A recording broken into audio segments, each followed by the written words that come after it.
Salve, ouvinte da T, tudo bem? Você sabe, toda quarta-feira nós estamos com o Pode Ter falando sobre meio ambiente com ela, Caroline Schweinberger. Tudo bem, Carol? Tudo bem. Estamos aí mais uma semana conversando, né, Dudu? Isso aí, vamos lá. Hoje vamos fechar o nosso ciclo falando sobre o G do ESG? Exatamente. Vamos falar sobre a parte da governança. Tá, o que é o G, então? O que é a governança, hein? Então, Tem a ver com o serviço público? Não. Ah, olha, já começa por aí. Isso a gente está falando somente da parte da empresa. O serviço público pode utilizar, mas essa governança, a gente fala que é o cérebro da empresa. É a parte pensante. Então, digamos, seriam as decisões que vão ser feitas pela alta direção em relação a toda a operação da empresa, né?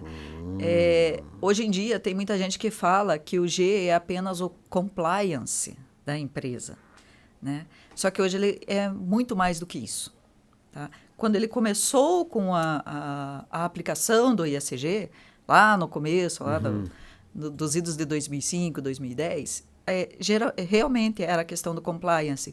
Para você ter as métricas da empresa, você ter relatórios, você ter métricas, você ter alguns regramentos.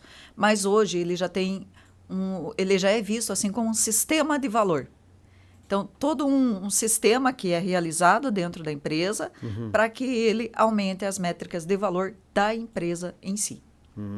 E o que tem a ver, Carol, a IFRS com isso? Tem ligação com essa situação? Isso. A IFRS, eles são relatórios de sustentabilidade, né? Então, são os relatórios que a empresa vai fazer em relação à governança, em relação à questão social, né? E em relação à questão ambiental. Né? Então, é um relatório de sustentabilidade que vai dizer como é que a empresa está andando. Hoje, o valor desses relatórios é a mesma coisa que o valor dos balanços econômicos. Nossa! Sabe? Então, eu vou olhar o balanço da minha empresa, vou olhar os relatórios econômicos, está tudo em ordem? Tá. Agora, eu tenho que ver se a sustentabilidade da empresa também está adequada. Porque isso tem muito a ver com a questão do valor, da imagem que a empresa tem em relação ao mercado. Você falando isso, a gente está vivendo numa era de tecnologia muito avançada. A inteligência artificial tem papel no G, vamos dizer assim? Exatamente, ela tem um papel fundamental em relação a isso. Né? Por quê? Porque a IA, ela é o quê? Ela é um sistema, ela é um programa. E o que ela vai fazer se você levar dados para ela? Ela vai fazer exatamente aquilo que está acontecendo. Vai compilar, mas vai compilar aquilo que está acontecendo. Ela não vai criar dados.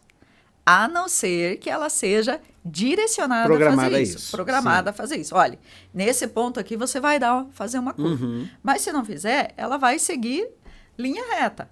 Né? Então, hoje, o uso da inteligência artificial é muito importante para que você consiga ter as reais métricas voltadas para a sustentabilidade. E isso é um ponto de apoio muito grande para a governança.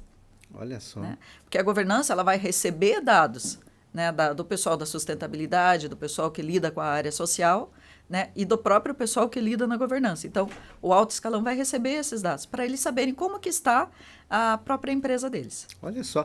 Agora, Carol, quando a gente fala em governança, a gente tem que fazer investimentos, enfim, tudo isso, parece que isso mexe com o bolso do industrial, do empresário, de quem quer que esteja implantando esse G. Mexe mesmo? É negativo ou nem sempre é negativo? Olha, ele mexe com o bolso por quê? Porque a produção, né, a elaboração dos relatórios, ela é cara. Ela não é uma coisa barata. Né? Só que hoje em dia eu já falo, assim, ó, quando o pessoal vem me questionar, né?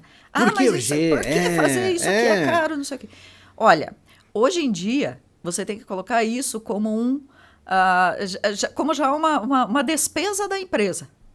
Sabe? Então, a elaboração dos relatórios de sustentabilidade, você já coloca como uma despesa. Assim como você coloca a parte de contabilidade, a parte do RH. Então, o relatório também tem que estar nessa visão. Ele tem esse custo. Só que o que acontece depois que você tem o relatório elaborado e que você vai fazendo ele ano a ano? Você vai conseguir ter uma valorização maior da empresa dentro do mercado. Falando das grandes, elas vão ter os seus relatórios apresentados e dizer, olha, eu atendo aos critérios ESG. Né? A minha governança está adequada, a questão do social está adequada e o meio ambiente está adequado. Quando ela fala que ela está adequada, o que ela vai ter que fazer? É toda uma cadeia, ela vai ter que olhar todo o a sistema. cadeia de fornecedores Claro. e de serviços. E eles também têm que estar adequados. Então, se tem um fornecedor lá na ponta da cadeia que não está adequado, ele não vai mais prestar serviço para a empresa. Então, ele perdeu valor para aquela empresa, né, no mercado. E, geralmente, quando perde valor, sabe-se que outros também não têm. Por isso que é importante você ter essa adequação. Não que os pequenos tenham que fazer relatórios gigantes, Sim. sabe? Mas eles têm que estar adequados a certos critérios que são exigidos do mercado. E é importante você contratar ou conversar com o consultor para poder dizer o que tem que ser feito. Que coisa, hein? Agora, Carol, vamos pensar de uma maneira prática. O que as empresas, os executivos têm que ter na mente?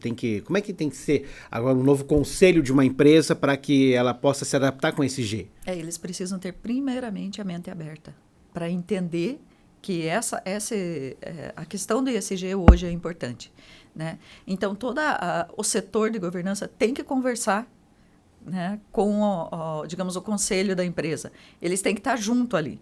Hoje, o conselho ele não pode olhar somente os números de balanços financeiros e econômicos. Eles têm que olhar também a questão da sustentabilidade. Então, olha, o conselho vai dizer lá, olha, eu quero que a empresa esteja adequada, porque senão eu não vou ficar mais aqui como conselheiro. Os números estão adequados aqui? Está tudo em ordem? A parte de tributo, a parte de pagamentos, tudo tá. E a sustentabilidade? Não temos. Entende? Então, hoje, um dos critérios que o conselho das empresas precisa ter é olhar também a questão da sustentabilidade. E entender que sustentabilidade não é só abraçar a árvore. Não é só fazer filantropia.